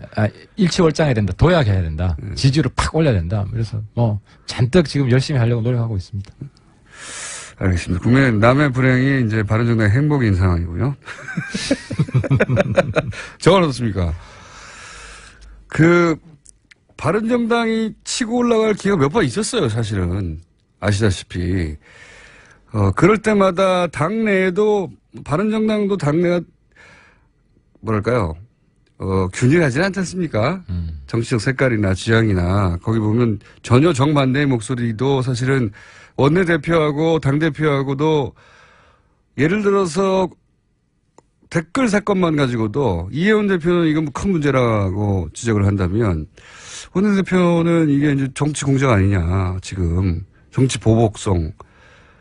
정치 음모가 있다, 혹은 뭐 의도가 있다, 이런 식으로. 그 댓글 수사에 대해서, 마음에 안 들어 하는 거죠. 예. 이건 이제 결국 이명박 대통령까지 가는 거 아니냐라고 하는 친이계들의 우려가 있는 건데, 그렇게 의견이 갈려 나오면 그 중에서 듣기 싫은 소리가 기분을 상하게 하니까 당연히, 바른정당 역시 안 되겠어. 댓글 사건 같이 명백한 사건에 대해서도 그렇게 나오거든요, 반응이. 이게 뭐냐고. 그러니까 이제 바른정당이 초기 한 18, 9% 올라갔을 때 가장 지금 가슴 아프게 생각하는 게 18세 투표권. 네. 그리고 공수처 문제. 네. 우리가 이제 사실 통과시켰다가 네. 뒤집혔죠. 그러니까요. 뒤집히면서 저게 새로운 보수당 맞느냐, 혁신 맞느냐 이래가지고 이제 확 꺼졌죠. 확 꺼졌죠. 거기 플러스 단일화 얘기하니까 결국 똑같구나. 자유한국당과 바른정당이 결국 단일화 할 거구나. 그렇죠. 안 했지만 그렇죠. 할 거구나는 인상이 드는 순간부터 지금 잠깐 헤어진 거지 곧 합칠 텐데 뭐 이러면서 지지를 확 꺾이잖아요. 그래서 지금 사실 저희들이 뭐 보수 적통 경쟁 이 말도 저는 별로 안 좋아해요. 지금 갈수록 한국당하고 우리는 지지 기반이 다르다. 저쪽은 극으로 가는 것이고 네. 우리는 혁신 중도 보수로 가는 네. 지금 그런 방향이고. 근데 우리가 방향을 충분히 못 잡은 게 탄핵 직후만 해도 그러니까 탄핵에 찬성한 한국당이다 우리는. 네. 이런 의식이 의원들 사이에 강하게 있었어요. 그러니까 여러 이슈들에 대한 정책들은 네. 그렇게 다르지 않다 하는 경향이 있었고 아니다 이것도 우리가 근본적으로 재검토해서 새로운 노선 새로운 보수로 가야 된다. 이 두 흐름이 있었죠. 이 두 흐름이 있다가 그러니까 지금 이게 혁명적으로 힘들어요. 왜냐하면 기본적으로 의원들의 의식도 이제 과거의 의식이 많이 지배하고 있기 때문에. 근데 이제 13분이 가고 그리고 이혜원 대표나 저나 사실 뭐 저는 거의 뭐라고 그러는 이방인 비슷하게 네. 새누리당 내에서 전문 용어를 왕따라고 하죠. 근데 이제 바른정당이 네. 저 같은 왕따도 성공할 수 있다. 치고 올라갈 수 있다. 이런 가능성을 보여줬고. 여기 아직 100개가 안 됐어요. 그러니까 예를 들어 제가 지금 바른정당의 비전을 주도하고 있거든요. 근데 이게 정말 어려워요. 이제 예. 새로운 보수로 가는 게 뭐냐. 정책적으로 한국당하고 저는 심지어 안보는 보수, 경제는 진보. 안보도 우린 다르다. 한국당과. 이런 차별화라도 가야 된다고 보이고. 잘 안 보입니다, 네. 아직 잘 안 보이죠. 앞으로 보여드릴 겁니다. 근데 시간이 조금 걸릴 거고요. 그 다음에 이제 댓글 문제는 댓글 문제 명확한 거는 국정원의 정치 개입 잘못된 겁니다. 그렇죠. 이건 이번에 뿌리 뽑아야 돼요. 예. 그리고 전면적으로 진상조사를 해야 되고, 그것이 왜 생겼는지 근본적인 처방이 나와야 됩니다. 근데 여기에서 지금 이제 쟁점이 되는 것은 자꾸 이제 야당에서는 전직 대통령을 이제 물고 들어가려고 하는 거죠. 아니, 전직 대통령이 일부러 물고 들어가려고 하는 게 아니라 하다 보면 전직 대통령이 등장하게 되는 거 아닙니까? 그러니까 그거는 봐야죠. 네, 봐야죠. 그거는 봐야죠. 아직 그 국정원 적폐상당 TF에서도 청와대 내용은 모른다. 모른다는 것이고. 그럼 MB가 알바들 조직해서 댓글 열심히 써. 그렇게 지시를 한 거냐. 대통령이 직접 알바를 고용하라고 하진 않았겠죠, 뭐, 당연히. 그러니까 제가 대통령이면은 이런 이야기는 했을 것 같아요. 북한의 대남 심리전에 대해서 적극적으로 대응해. 뭐라 그러겠습니까?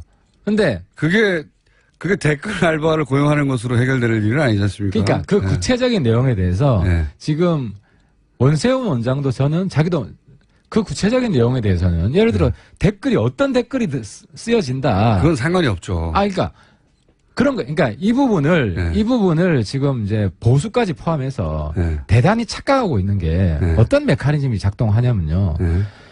북한 통전부에 남조선 인터넷 댓글팀이 있어요. 그러니까 걔네들이 대남 심리전을 하는데 대남 심리전을 하죠. 열심히 댓글 써요. 그러니까 국정원에서 이걸 찾아보고 있으면 이거 자기들도 그거는 해야 할 일이죠. 아니 그거를 하면 안 됐어요. 예. 그렇죠. 왜냐하면 이건 민주주의의 대가다. 그러니까 북한 애들이 들어와서 댓글 쓰는 거나 해외에서 들어와서 댓글 쓰는 거나 심지어 저는 중국에서도 댓글 쓸 수 있다고 봐요. 근데 북한 애들이 댓글 쓰는 건 뭘 쓰는지 아세요? 말씀해 주십시오. 그 김정은 찬양 댓글을 쓰는 게 아니고요. 그러니까 남남 대결을 위해서 한국의 야당, 과거 MB 박근혜 집권 때, 지금도 그렇고 한국의 야당과 제야단체, 반정부 단체, 이런 단체들이 하는 이야기를 북한 애들이 댓글을 써요. 아이디 추적해보면 북한 애들이에요. 근데 문제는 국정에서 대단히 오판을 한 게 북한 애들이 이런 댓글을 쓰니까 예를 들어 한미 FTA 반대한다. 그죠? 광우병서 우린 못 먹겠다. 그러니까 여기에 대한 대응을 해야 된다는 강박 때문에 이게 정치 개입이 돼버린 거예요. 그게 이제 국정원 사이드에서 이해해주면 그렇고요. 근데 생각해 보시면 북한 쪽에서 예를 들어서 댓글을 달았는데 그것이 뭐 정부의 정책에 반하거나 혹은 뭐 친북 성향을 가지고 있는 일부 단체를 뭐 지지하는 글을 썼다고 쳐요. 그거를 대응하느라 본인이 지금 국정 댓글 사격이 났다라고 해서 해명이 안 될 것들이 너무 그러니까 많죠. 너무 많아요. 제가 말씀드리는 거는 네. 이제 그러다가 뭐 선거 때도 여러 이슈가 있고 아니면 거기서도 좀 과잉 충성 문제가 있을 수 있고 뭐 이런 과정을 통해서 선거 개입 정황도 드러난 거 아니에요? 그러니까 이런 부분은 전면적으로 조사해서 다 뿌리 뽑아야 된다는 거예요. 근데 제가 드리고 싶은 말씀은 댓글 사건은 그냥 국정원을 통해서 정권을 연장하려고 한 거죠.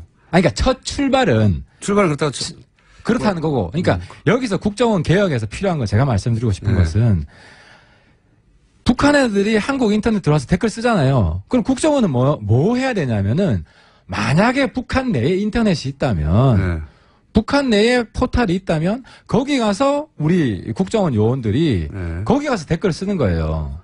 네, 그렇다고 치고요. 그죠? 근데 그 북한 인터넷이 없어요. 예. 그럼 뭘 해야 되냐면 거기에다가 뭐 삐라를 뿌리든지. 뭐 IP를 차단하는 거. 그러니까 북한 애들이 여기 댓글 쓰는 거나 우리가 거기 삐라 뿌리는 거나 대응하는 거예요. 아니면 뭐 라디오를 방송을 튼다든지 TV 방송을 튼다든지 그런 식으로 했어야 됐는데 그러니까 좀 전에 우리 우리 김호주 총수님도 약간의 발언에 이제 오답을 했는데 그 대응을 해야 된다. 그건 민주주의 대가로 포기를 했어야 된다는 거죠. 아니, 대응이라는 건 예를 들어서 뭐 IP를 차단하든가 다른 방식으로 해야지 대남 공작을 하면 어떡합니까? 그렇죠. 그러니까 그게 그 국내 정치 개입이라는 의식이 박약했던 거죠. 왜냐하면 국정원이 과거부터 쭉 국정 홍보를 담당해왔기 때문에. 근데 국정 홍보 차원이 아니라 예를 들어서 야당을 탄압하거나 아니면 특정 뭐 호남을 공격하든가 이건 상관이 없는 얘기잖아요, 사실은. 아니 근데 이게 정권 연장하려고 한 거죠. 완전히 상관없는 이야기는 아니에요. 그러니까 내가 그래서 욕을 좀 들어먹을 수가 있을 건데 요걸로 100개 채우시려고 하시는구나. 북한 애들이 댓글 쓰는 게요. 야당하고 똑같은 이야기를 해요. 예를 들어 한미 FTA 추진하면 한미 FTA 반대하자. 북한 애들이 그런 댓글을 쓰고 그러니까 지금 북한 애들이 상당히 지능적으로 이제 대남 공작을 하고 있는데 방금 100개 넘었다네요. 야당이 하는 이야기, 반정부 단체에서 하는 이야기들을 똑같이 해요. 아니면 그럴 수도 있는데 그런 일부 주장이 있을 수 있는데 그걸로 어떻게 지금 국정원 댓글 사건을 전부 다 덮습니까? 그러니까 북한을 상대하려다 보니까 이렇게 했다고. 아니 그게 아니고 내가 지금 국정원을 대신해서 변명을 해주는 게 아니라 출발을 그럴 수 있다. 그래서 그게 잘못된 거다. 그 출발 자체가 잘못된 거다. 그럼 이거 어떻습니까? 이해는 했습니다. 근데 국정원이 그런 인식을 가지다 보니까 이게 정치 개입이라는 인식을 잘 못해서 그랬을 수 있다. 첫 출발은. 나중에는 그렇죠. 정치 개입이 확실한데 그렇게 이제 일부 이해해 주신 건데 저는 뭐 동의가 안 되긴 하나. 그래도 처벌받을 건 처벌받아야 된다는 거죠. 동의가 안 되긴 하나. 그런 시각이 있다는 걸 이해했습니다. 오늘 마지막 질문은 그러면 이명박 대통령의 책임은 없는 겁니까? 그건 뭐 조사하겠죠 이제. 뭐 청와대에서 어떻게 보고가 됐고. 주호영 원내대표가 발끈하는 것도 사실은 이게 이명박 대통령한테 가까워. 그런데 저는 이 부분에 있어서 추미애 대표도 좀 실수를 하는 게 저는 그렇게 생각합니다. 대통령에 대한 우리 국민의 인식인데 노무현 대통령을 안타깝게 우리가 잃었잖아요. 그러니까 왜 그랬냐면은 좌파만의 대표라고 생각한 거예요 보수에서는. 그러니까 아무리 때려도 우리 국민의 대표가 아니다. 그러니까 똑같은 인식이 MB한테도 있는 거예요. 저 사람은 일부 우파만의 대표지 국민의 대표가 아니었다. 무슨 이야기냐? 대통령에 대한 공격은 전직 대통령에 대한 대통령일지라도 공격은 어떤 구체적인 근거가 있을 때 하는 그런 우리 국가의 대표, 우리 국민의 대표를 지냈던 사람에 대한 적어도 민주정부 이후에는 그 정도 인식을 갖출 필요가 있다. 그러니까 좌파 진영의 대표의 불행한 죽음을 봤다고 해서 거기에 대한 보복 심리가 있는 거예요, 실제로. 그 공격하는 사람들은 추미애 대표가 단적인 거잖아요. 매국노다. 물론 MB가 알바들 조직해서 댓글 공작하세요. 그런 거 했으면 저는 MB도 심판받아야 된다고 생각해요. 하지만 구체적으로 알바를 조직하라고 했을까요? 지금 나온 거는 단순 추측을 가지고 노무현 대통령에 대한 보복 심리가 많이 작용하고 있는 거 아니냐. 야당 측에서는 물론 문재인 정부는 그렇지 않다고 생각합니다. 이명박 대통령하고 연결하려고 하는 것은 복수심 때문이다. 한마디로. 그러니까 욕이 급증하고 있네요. 추미애 대표의 축하드립니다. 발언을 보면 거의 이완용급으로 매국노라는 표현을 쓴 것은 친일파급으로 지금 매도를 했는데 서로 그렇잖아요. 지금 좌파는 우파를 친일파라고 매도하고 있고 우파는 좌파를 여태까지 종북이라고 매도했어요. 제가 욕을 들으면서도 이런 대립은 이런 불행한 정치의 대립은 이제 끝내자. 알겠습니다. 자, 오늘은 욕 할당량 다 채우셨고요. 그래서 맛배기니까 첫 시간이니까 요 정도 하고요. 하지만 이 요사는 앞으로도 몇 번 더 할 것 같죠, 그죠? 댓글 사건이. 댓글은 그리고 적폐청산 TF 한 가지 좀 조언을 드리면 이제는 처음부터 끝까지 완전히 조사해가지고 최종 발표 한 번만 해야 돼요. 중간중간 발표해가지고 괜히 또 뭐 MB 건드리는 거 중심으로 하게 되면은 국민들도 별로 안 좋아해요. 이명박 대통령을 건들더라도 확실한 증거가 나오는 확실한 증거를 가지고 해야죠. 예. 알겠고요. 확실한 증거로 가는 길목에 있는 거 아니겠습니까, 지금? 예. 근데 이게 어디로 튈지 몰라요. 이게 이제 MB 정부에서 처음 시작된 거냐, 아니면 그전 정부에도 있었냐, 뭐 이런 것까지 전면적으로 조사를 다 해야죠. 알겠습니다. 자, 오늘 맛배기고요. 오늘 뭐 충분히 많이 드셨습니다. 저희가 한 300개 드셨네요. 예. 오늘 식사량은 300개였습니다. 지금까지 바른정당의 하태경 최고위원이었습니다. 감사합니다. 예, 고맙습니다. 불친절한 에이어스. 하태경 의원님 정말 재치 있으시네요. 마이크를 귀에 대다니. 이런 순수한 영혼. 칭찬 문자는 이거 하나였습니다. 나머지 400개 정도는, 예. 하태경 의원님 오래 사시라고, 예, 문자가 왔고요. 공장장 요즘 들어 부쩍 바람이 셉니다.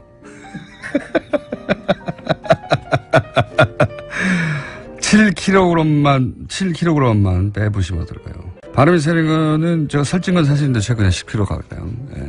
바람이 새는 것은 예, 살찐 거하고 상관이 없습니다. 3년 전에 살아있던 콧대 어디 갔습니까? 뭐 살펴난 소리가 많네요. 네. 해볼게요. 네. 그리고 오늘도 500개 이상 문자를 보내주신 모든 분들에게 감사드리며 불친절한 에이스 여기까지 하겠습니다. 자, 카일 플라니 사회경제연구소 지난주 어땠습니까? 네, 좀 늘었습니다. 그러니까 이제 휴가에서 돌아오시는 것 같고, 예, 공장장 목소리를 이제 좀 듣는 것 같아요. 하루 이틀 이렇게 한두 주 빠지면 확 사라졌다가 한두 주 이상 연속을 해야지. 본인은 진행자가 막 빠지면서 다 한 번 빠진 것 같아요. 확 빠졌다가 다시 10명, 주당 10명으로 다시 돌아와야죠. 네네, 그래야 됩니다. 아직도 한 주당 30명밖에 안 됩니까, 지금? 그렇죠. 갈 길이 멉니다. 자, 부동산 정책에 대해서 당연히 다뤄야 될 것 같아요. 가장 큰 최근에 나온 경제 관련 정책인데 일단 시장에서 뭐 당장의 반응은 세다라고 저희가 공인중개사협회 고문을 역임하신 교수님과 나눠봤더니 이제 공인중개사협회에 있으셨으니까 당연히 공인중개사들 얘기를 많이 들으셨겠죠. 예상보다 세다. 엎드려 있자. 네. 이런 분위기라고 해요. 예, 엎드려 있자가 답입니다. 예, 좀 있으면 풀릴 거다라고 예상하고 있는 거죠. 그러니까 뭐 사실 해방 이래 부동산 업자들이 진 적이 있습니까? 예, 그게 지금 문제가 되는 거죠. 왜냐하면 모든 대통령이 사실상 부동산 잡겠다고 했는데 결과적으로 잡지 못했으니까 그렇죠. 이번에도 마찬가지일 것이다. 조금만 기다리면 된다. 네, 좀 세긴 센데. 왜 그런 현상이 벌어지냐면 이 대통령들이 경제 성장률이 떨어지면 부동산 가지고 자산 가지고 이 경제 성장을 하려고 하는 유혹을 받거든요. 건설 경기를 진작해가지고. 이게 제일 쉬우니까. 네. 그리고 사실은 돈은 굉장히 많아요, 지금. 부자들은 돈을 많이 갖고 있는데 쓸 데가 별로 없어요. 재벌도 돈 많은 것처럼. 생산적 투자가 안 되니까. 근데 가장 간단하고 가장 수익률이 보장되는 게 부동산인 게 맞거든요. 그러니까 이걸 못 잡으면 그리고 대통령이나 이 청와대에서 유혹을 느끼면 부동산 가격은 올라갈 거다라고 느끼는 거죠. 근데 문제는 시그널이죠. 확실하게 잡겠다는 시그널하고 이 섞이는 시그널이 나가면 가령 노무현 대통령 경우는 이거였어요. 부동산 주택 분양가 이걸 짜장면에 비유하면서 그걸 왜 공개하냐라는 식으로 얘기하니까 이제 안 잡는다 그러면서 확 올라갔고 또 하나는 이제 혁신도시 하면서 전국의 부동산 가격이 올라가게 만들었거든요. 그러니까 의도는 아니었으나 그런 시그널이 간 거죠. 그런데 시그널을 정확하게 부동산에 관해서는 일관되게 보내지 않으면 아까 말씀하신 것처럼 복지부동하고 있는 거거든요, 지금. 그렇죠. 조금만 기다려보면 어디 틈새가 나올 것이고. 예, 틈새만 나오면 그다음에 글로 치고 나가는 거고, 그때는 자꾸 이 강도를 높여봐야 다음에 또 나와봐야 또 기다리면 온다라고 하는 것이 지금 부동산 쪽에 가단 거고, 그건 투기꾼만 아니라 일반 시민도 그래요. 지금 그러니까 집 못 사면 영원히 못 산다라는 게 너무나 강하게 지금 억누르니까. 그게 몇십 년간 이어졌죠. 예. 몇십 년간 이어졌고 그분들은 계속 집을 못 사고 있어요. 그렇죠. 예. 네. 그러니까 1,050채 가진 분도 있고 한 채도 없는 분이 반이고 그렇습니다. 그러니까 소위 이제 부동산의 공포 마케팅인데 이게 부동산 업자들의 지금 안 사면 안 돼, 안 사면 안 돼. 만약에 이번 정부가 일관되게 5년 내내 똑같은 시그널을 유지한다면 그럼 좀 잡히긴 하겠죠, 어느 정도. 네, 근데 지금 도시재생이라고 하는 게 또 있거든요. 52조가 들어가는 도시재생도 결국은 부동산 가격을 부추길 가능성이 있거든요. 뉴타운처럼. 예, 당연히. 예, 이제 지방 뭐 속성은 다르지만, 네, 어쨌든 부동산. 예, 그 부분을 신경을 안 쓰고 이 도시재생이 다시 이제 지역 땅값을 올리는 걸로 작용하게 되면 못 잡습니다. 그렇게 못 잡을 것이다. 자, 그러면 참여정부 시절에, 결국은 여러 가지 처방을 많이 내놨죠. 뭐, 연속으로 내놨어요, 그때. 날짜들도 다 기억이 안 나요. 몇 월 며칠 나면 8월 30일이면 8.13 대책이라고 해가지고 뭐 이런 식으로 쭉 나왔는데, 그 강도를 높여갔죠, 점점. 네. 높여갔지만 가장 마지막에 나온 정책도 결국은 부동산을 잡지 못하고, 그때의 실패 담을 틀림없이 이제 머리에 두고 그렇게 똑같은 실패를 반복하지 않아야 되겠다고 시작했을 텐데, 이번 정책의 뭐랄까요, 핵심 메시지를 한 줄로 하면 뭡니까? 오르지 않게 하겠다. 오르지 않게 하겠다. 내리겠다는 아닙니다. 더 이상 오르지 않게 하겠다. 예. 그러니까 831 대책, 제가 58 대책이라는 걸 만들었고 석 달 뒤에 831 대책이 나왔는데. 노무현 정부 시절에. 예. 제가 딱 석 달 부동산을 담당했는데, 831 대책의 핵심은 LTV DTI였어요. 그러니까 돈이 부동산으로 가는 걸 막은 거였고, 제가 612 대책 나왔을 때, 그때 핀셋 어쩌고 할 때 이거 갖고 못 막는다 그랬던 것처럼 결국은 투기 지역으로 하고 40% 심지어 30%까지 지금 이제 막잖아요. 규제하면 오르지 못하고 아까 얘기처럼 이제 관망세로 들어가. 지고 있는 거죠, 집을 그냥. 근데 집을 갖고 있는 것 자체가 부담이 돼야 되거든요. 결국 보유세까지 가야 된다. 예, 보유세까지 결합이 안 되면 이게 풀려 나와야 되거든요. 많이 가진 사람들이 집을 내놔야 되거든요. 집이 지금 부족한 게 아니에요. 집 많죠. 예, 많은데 이 사람들이 가진 게 부담이 돼서 조금씩 나오는 게 제일 좋습니다. 한꺼번에 쏟아져 나오면 그다음 금융위기니까. 지금 사실은 정책하는 사람 그게 제일 무서워요.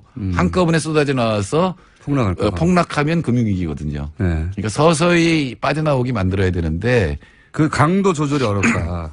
그런 거군요. 첫 번째 시그널이고 두 번째는 서서히 두 채, 세 채 이상 가진 사람들이 파는 게 유리하다고 느끼도록. 두 채까지는 저는 이해가 가는 면도 있는 게 예를 들어 상속을 받았다든가 뭐 이럴 수 있어요. 그런데 세 채, 네 채 넘어가기 특히 한 5채 이상 넘어가면 이거는 일반의 상식으로는 이게 투기지. 보통 가정에서 어떻게 5채가 있을 수 있습니까? 근데 이명박 정권이 뭘 했냐면은 그걸 임대사업으로 양성화시키겠다고 해서 민간의 공급을 늘린다는 건데 그렇더라도 보유세는 과세를 해야 됩니다.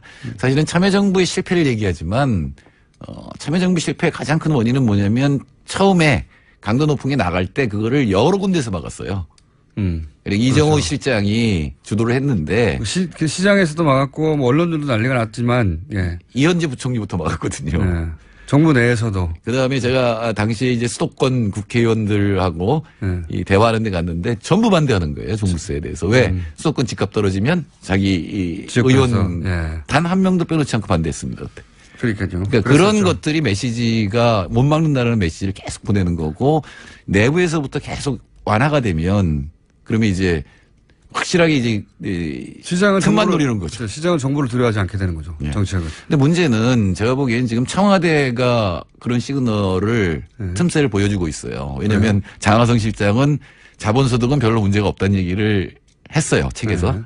근데 굉장히 심합니다. 왜냐하면 지난 1년 동안 자산 가격이 700조가 올라갔어요.